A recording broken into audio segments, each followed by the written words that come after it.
Good afternoon, everyone, and thank you for coming back to another episode of our podcast, A While Back. Today's title is Making That Hay, and it will definitely be about real hay, processing hay, how it was done on the farm during Dad's years growing up. We're also going to talk about how they made soap, and that's going to be pretty interesting as well.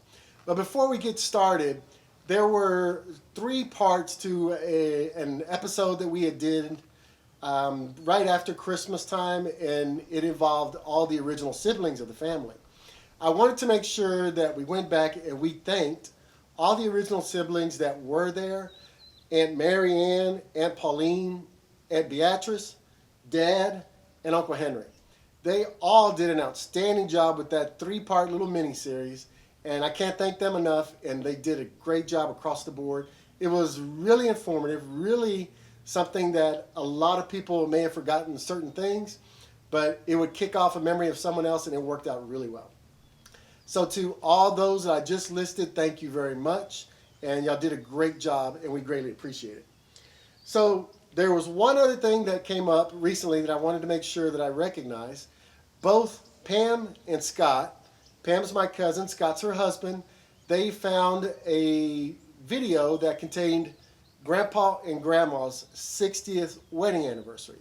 And I'm talking about Dad's parents, my grandparents. And their 60th wedding anniversary was on November 11th, 1990. And the video from that day included church footage. It also included footage that was at the hall. And there was quite a few stories that were shared, not just among the siblings, but also among the cousins that were there. And the video itself had kind of gotten lost, I'm guessing, over time. But they did find it, and they were able to turn them into DVDs. And I can't thank Pam and Scott enough for doing that. That was very nice, and put a lot of effort into it, and we greatly appreciate it.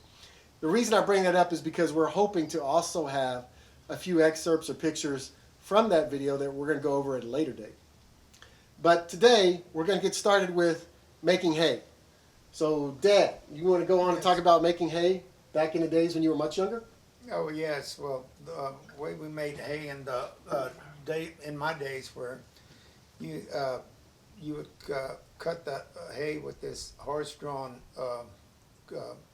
mowing machine, and when you cut it with the horses, the tongue was real long, but when we switched it to the tractor, which was more in my time, you had to cut it down.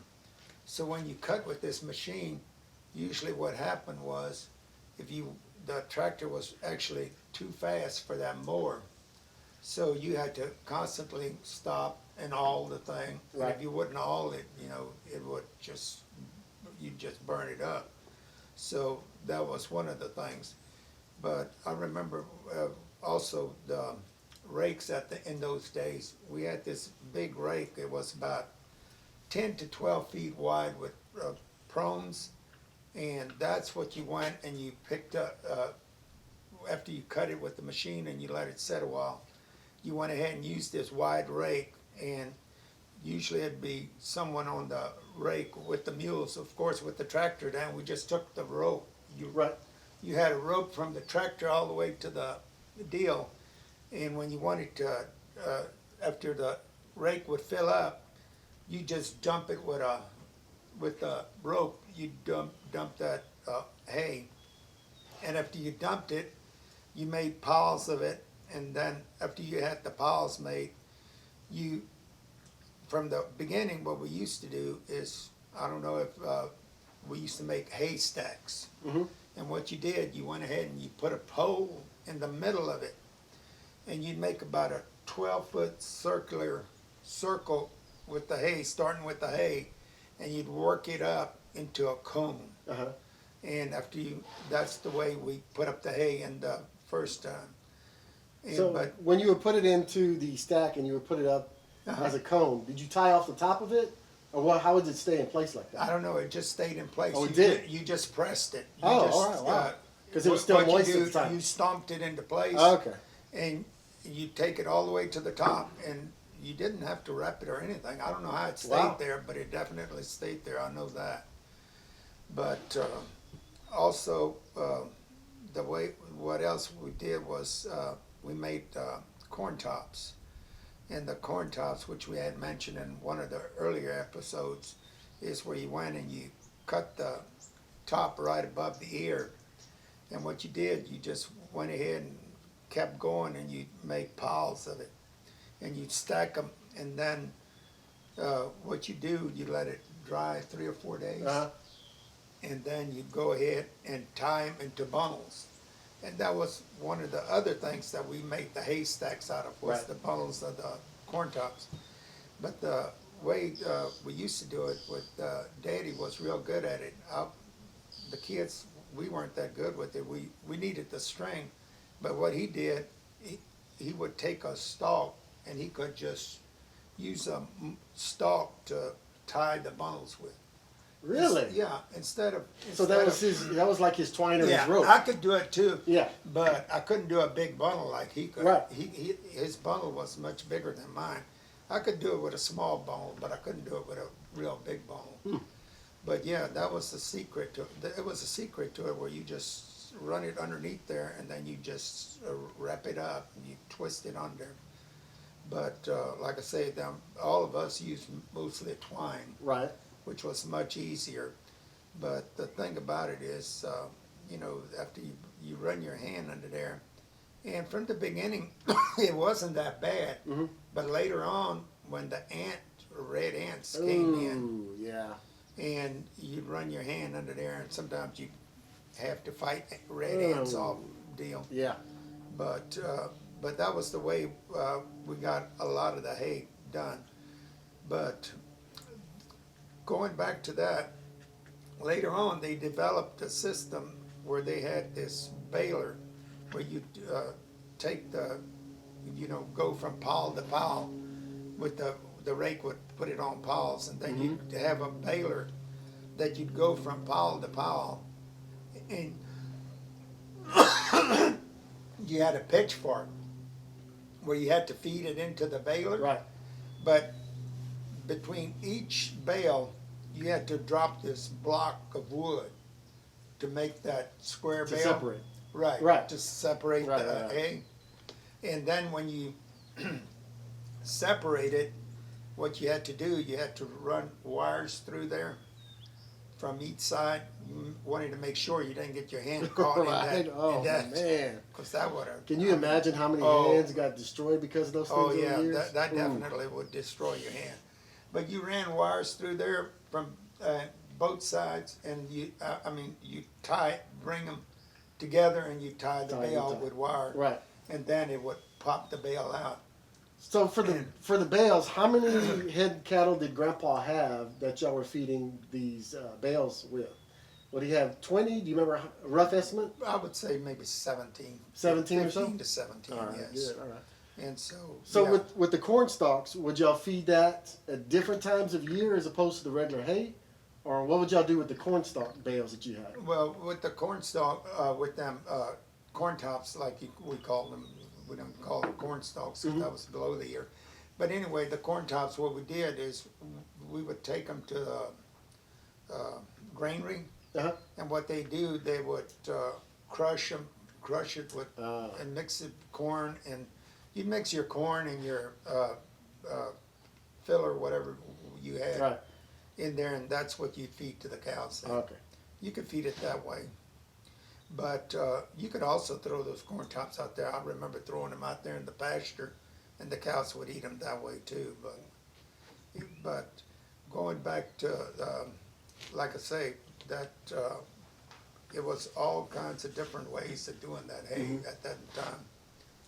But it wasn't like it is today, where you got big round bales and your square balers today. I mean, everything's windrowed, and you just go in and you just popping them out. Exactly. In those days, it was mostly all done by hand. So who was the one that was with dealt with the horse pulling of the cutter at the time? Was that Uncle Adolph and Grandpa that started with Yes, that? I think they did that. They started that? Yeah, they did that. But of course, like I say, when they had that horse and that rake, I mean, you had nobody. They had to.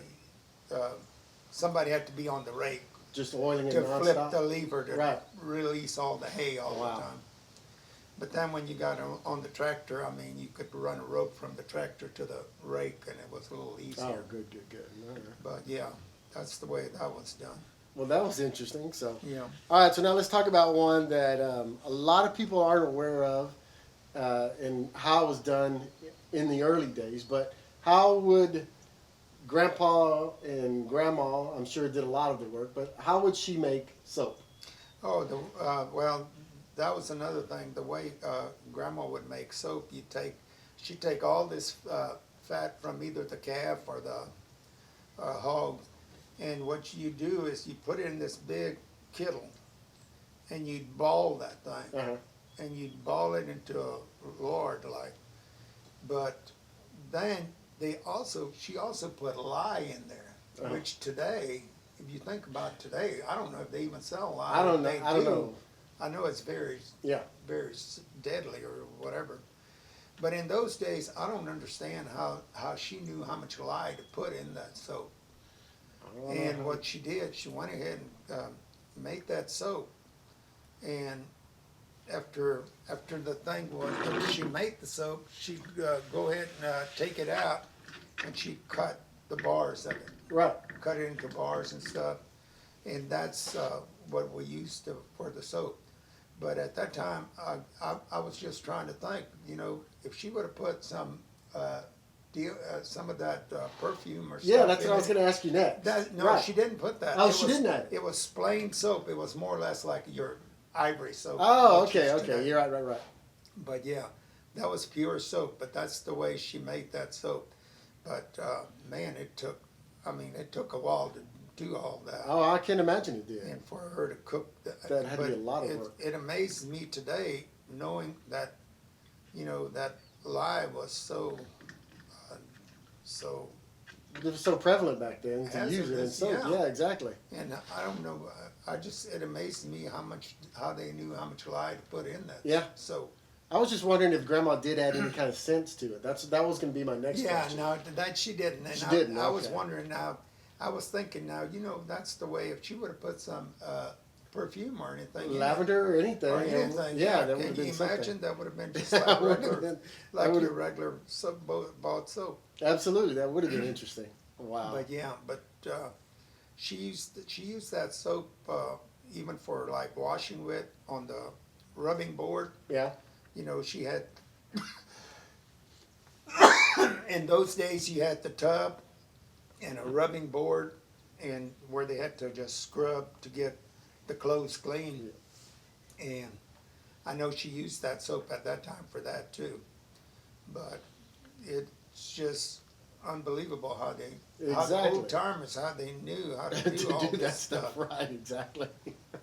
Well, it's funny that you mentioned the soap because every time I hear soap, the first thing I think of is how anytime we were cussing, we'd always get soap in our mouths, but you never had that issue. No, did you? no. Thank God. I don't know if that soap would have tasted that good, man.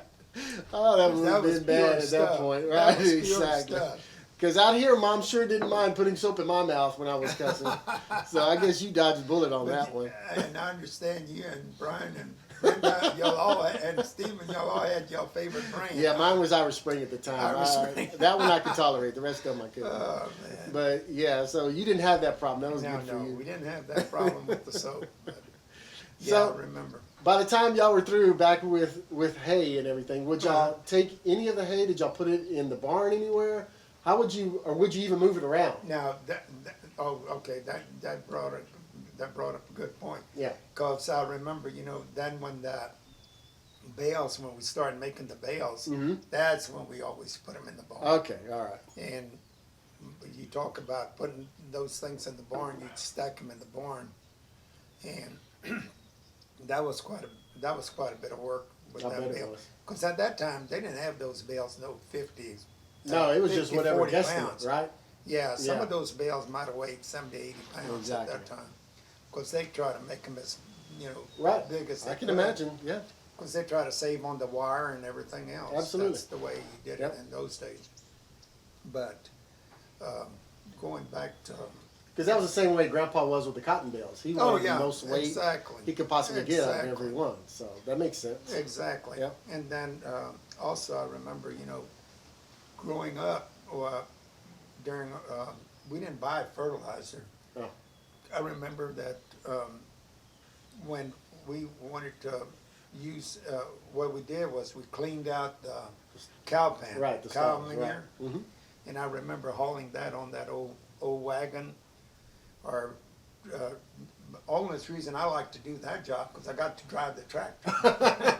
And so yes, I didn't mind cleaning the Right. cleaning the barnyard or the chicken Right. house and hauling it out there, but that was the way we fertilized our crops in those days.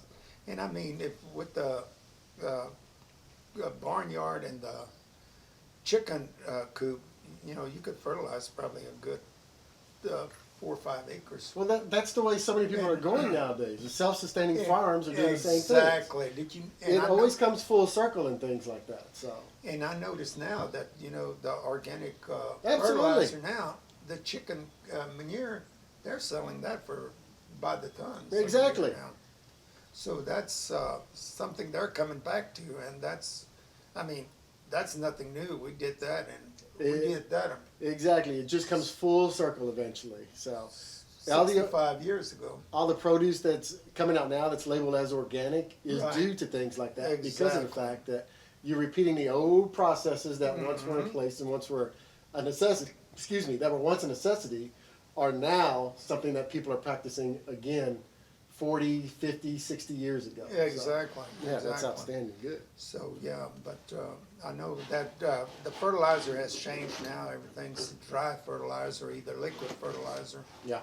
But in those days, it wasn't, you went straight to the barnyard or to the Mhm. chicken coop and got the And that was your source. fertilizer out. Of course, it wasn't a good smelling deal. That's the only thing.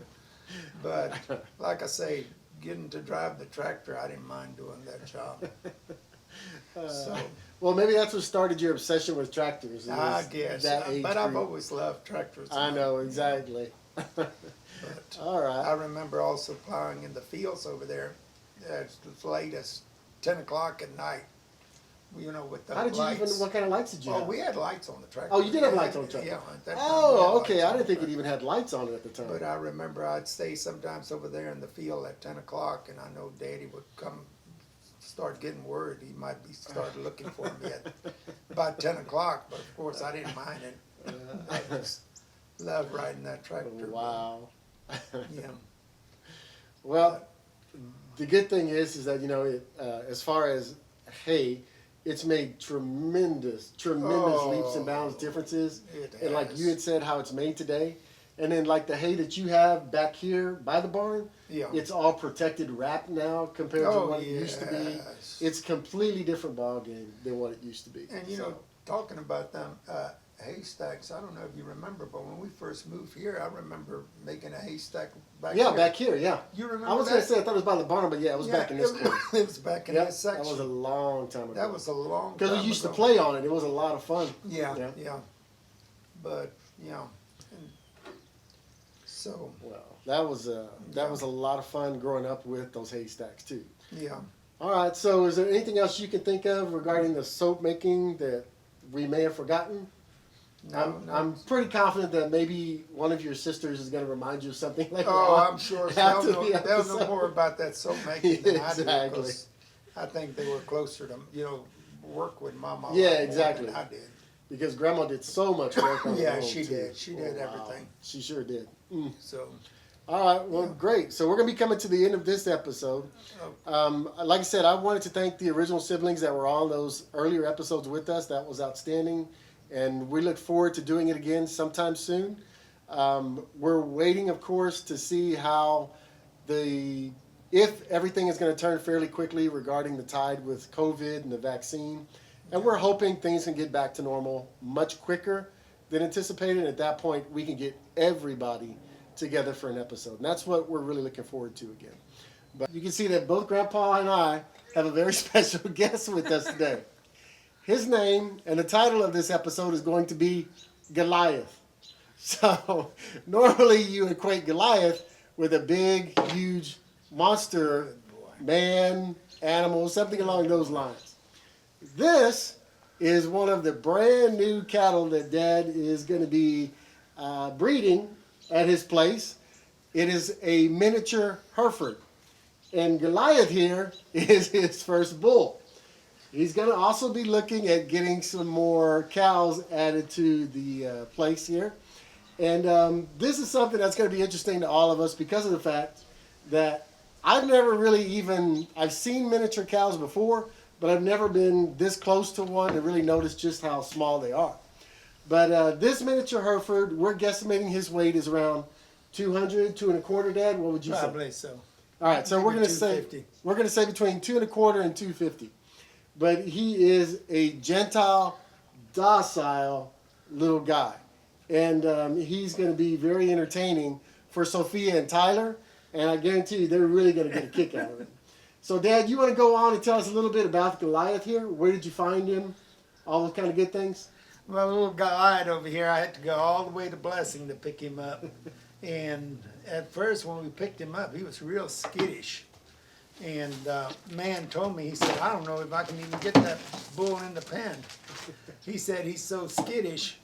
But after we got him in the pen and loaded him up and brought him home, then I worked with the old Glide here for about a week and a half. And eventually I got him to start eating out of my hand. And finally I got to put a halter on him. And the reason I put this halter on him is for the grandkids, for the two little ones. I know they love animals, and this way if I can tame him enough where maybe they can lead him around the place. Not only the little ones, I'm sure the big grandkids will love to lead him too. They may, that's true. Because he's not big, and the reason I'm thinking about going to this style of cattle is because they're not as big as the other cows are, and I think they're so much easier to handle. Now, I don't know too much about this breed, and I don't know how, the parasites or whatever is with them, but hopefully I'll learn, but Well, one of the good things about this breed is the fact that you can just tell by looking at them. They're definitely low maintenance. We thought that maybe we're going to have to adjust maybe add a couple of strands or so extra to the fence line. But based on his height, I don't think we'll really need to worry about that. You won't. The only thing that kind of worries me about miniature cattle like this is I think they're a little bit more susceptible to the elements. So if something happens where it's going to be a hard freeze, something along those lines, that's probably the only accommodation we'd have to make for Goliath here, is we'd have to put out a little bit more hay and a smaller little partition in the barn, just to give him some more warmth than a bigger cow that could easily get through it a lot.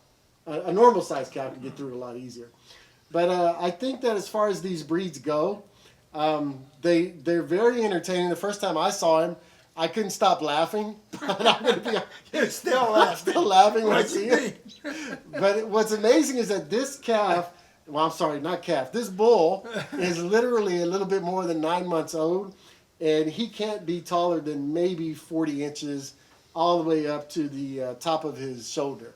It's amazing to look at him and realize that this is literally about to be a full-grown bull. He's as gentle as can be. There's not any other bull, I think, that you could take at 9 months and would be willing to do this and stand there and let you literally brush his mane. So these are something that's going to be entertaining to watch over the next few years. Dad is going to go on and buy a few more cows for him, and we'll see what the calves look like. I believe we were told that the calves themselves weigh only 50 pounds at birth, so it's not like it's going to be that hard to deal with them. But I just think that one of the biggest obstacles to this kind of breed is you have to watch them closely when the elements start to turn. So when the weather's going to be really cold or if there's a freeze coming, you really have to make accommodations for a miniature version of a Hereford like this. So, Dad, is there anything else that you want to add? Anything else you can think of? Oh, yeah, well, I'll probably have to put some electric heaters in the barn for poor Goliath here. So, No, I think he's pretty. I don't think he's that bad as far as the weather's concerned, because they do have long fur. he does have a longer And coat. I'll from give him that. What Yeah. I understand is these come from Europe over there, so they are pretty well, I think, situated to the cold weather. Hopefully, yeah, good. And I noticed that probably in the warm weather, I think they'll shed their deal a little more. He'll shed the hair where he won't be as hot in the summer Right, as he is exactly. now. But All right, well, good. So we're going to see how Goliath does, and then we'll keep everybody abreast on his status and how he's doing out here. He seems to get along with all the cows perfectly fine, no problem at all. There's just one little calf that's a little bit smaller than him that they left to get into a headbutting contest. But other than that, that's about it. I think everything else is pretty well normal with him and the other cows. But it looks like he'll make a good pet for the kids. He's going to make a really good pet That's what for I'm him. really interested in. Absolutely he will. Letting the grandkids have fun Yeah, with him. I think he's going to make a really good pet It's for him. not about No, it's making definitely money or anything. Yeah, it's definitely not about making money with this one. We can tell that. But he is going to be entertaining, and he'll definitely keep He Tyler and definitely Sophia will, happy. right. Yeah. So, all right. Was there anything else that you want to add to this, Dad? Well, I just want to make sure that Goliath is well taken care of and the grandkids all enjoying. Yeah, I think he's definitely going to be Other than enjoying. that, Yeah, he's going to be I enjoying. think it'll So. be. Is there anything else you want to say? No, that'd be it. Let me tell you something else.